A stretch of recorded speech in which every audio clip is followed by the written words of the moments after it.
Friends, myself Vivek Sajjan, working as a assistant science teacher in Chandrakant Padit Central School.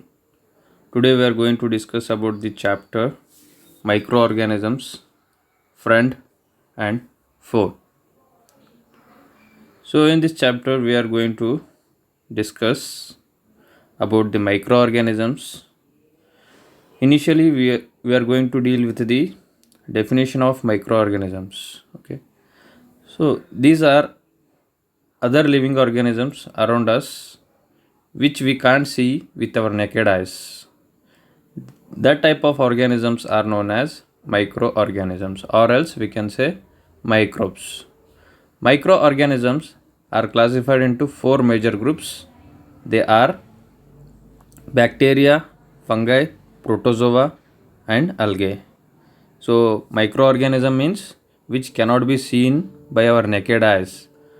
That type of organisms are known as microorganisms, or else we can say microbes.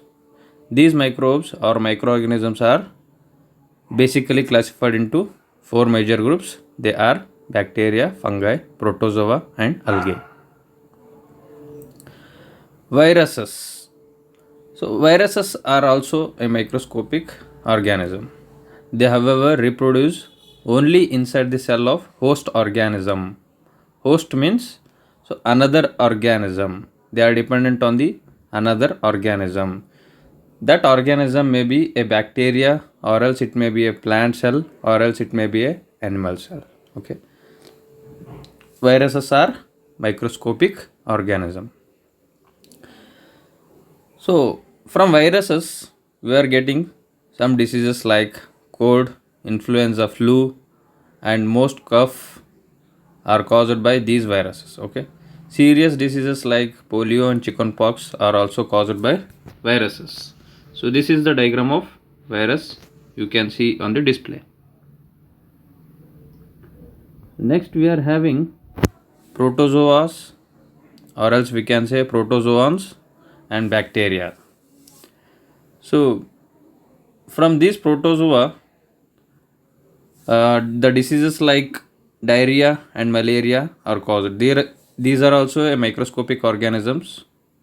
So by protozoans we are getting the diseases like diarrhea or dysentery, or else we can say the disease like malaria is also caused by protozoa. And from bacteria we are getting typhoid and tuberculosis diseases. Okay. So these two are the diagrams of protozoans. This is an amoeba and this is an paramecium. These two are the example for the protozoa. And two examples here: spiral shaped bacteria are there, and rod shaped bacteria. These two are the example for the bacteria. And Chelidomonas and Spirogyra. These two are the example for the algae. So, where do these microorganisms live? Microorganisms may be a single celled like bacteria and some algae and protozoa. Or else, microorganisms may be multicellular such as algae and fungi. They can survive under all types of environment, like they can exist in extreme cold climate also, or else they can exist in extreme hot springs also, and they can also exist in deserts also. Okay. So they are also found inside the bodies of animals including human beings. Some microorganisms grow on other microorganisms, while other exist freely, while other exist independently. They are not dependent on other organisms. Okay. So in microorganisms we have two types. One is friendly microorganisms, and another one type microorganism means disease causing microorganisms. So microorganisms, when we are considering with the friendly microorganisms, like microorganisms are used for various purposes. They are used in the preparation of curd, bread, and cake also. They are also used in cleaning up of environment. For example, the organic waste like vegetable peels, remains of animals, faces, etc. are broken down into harmless and usable substance by bacteria. Bacteria are also used in the preparation of medicines. In the field of agriculture, they are used to increase the soil fertility by fixing the atmospheric nitrogen into the soil. Okay.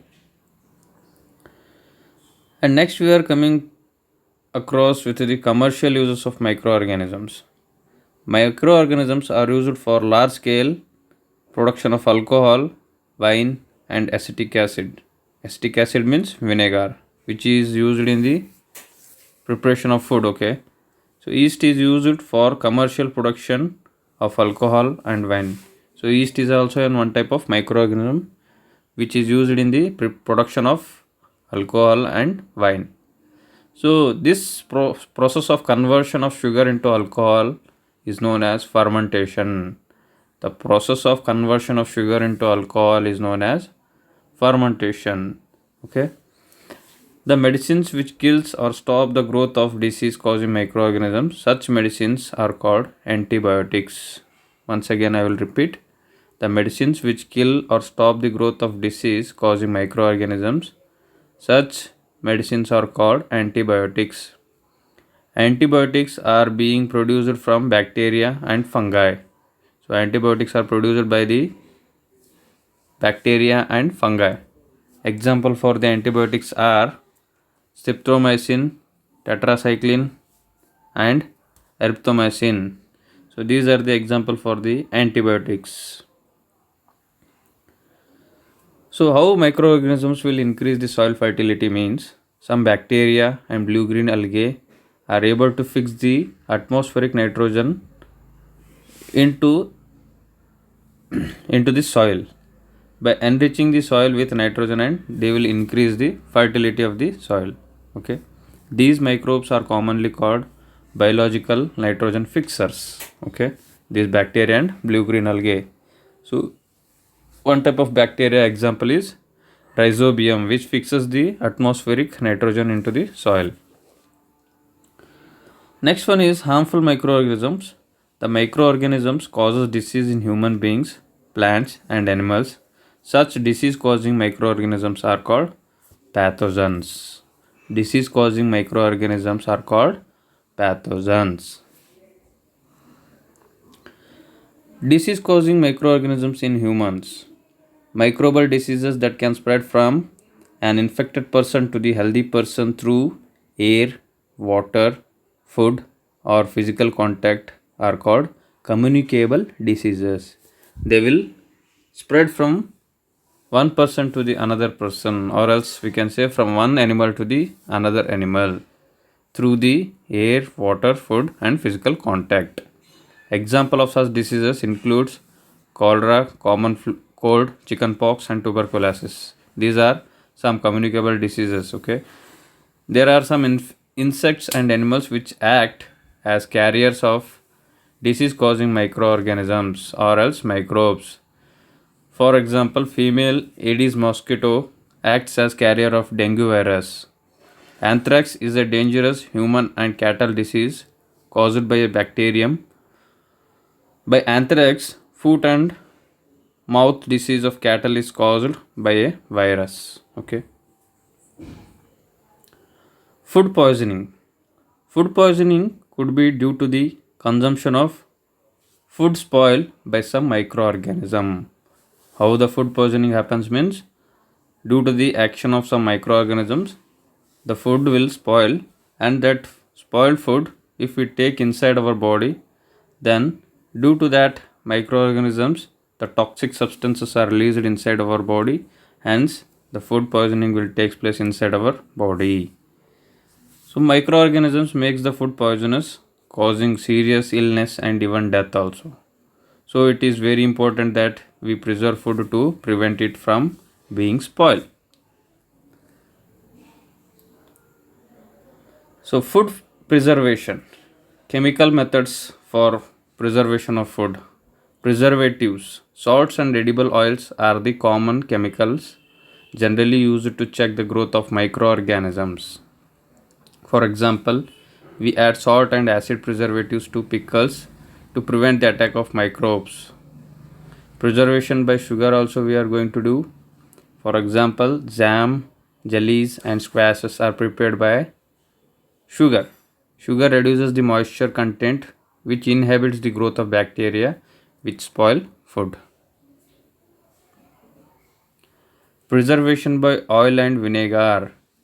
Use of oil and vinegar prevents spoilage of pickles because bacteria cannot live in such an environment. So vegetables, fruits, fish and meat are often preserved by this method.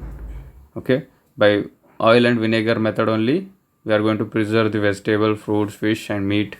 Okay, so heat and cold treatments. You must have observed your mother boiling milk before it is stored or used. So boiling kills many microorganisms. Similarly, we keep our food in refrigerator. Low temperature inhibits the growth of microbes. So this much is enough for today class. So we'll see in the next class for the further information. Thank you. See you. Bye.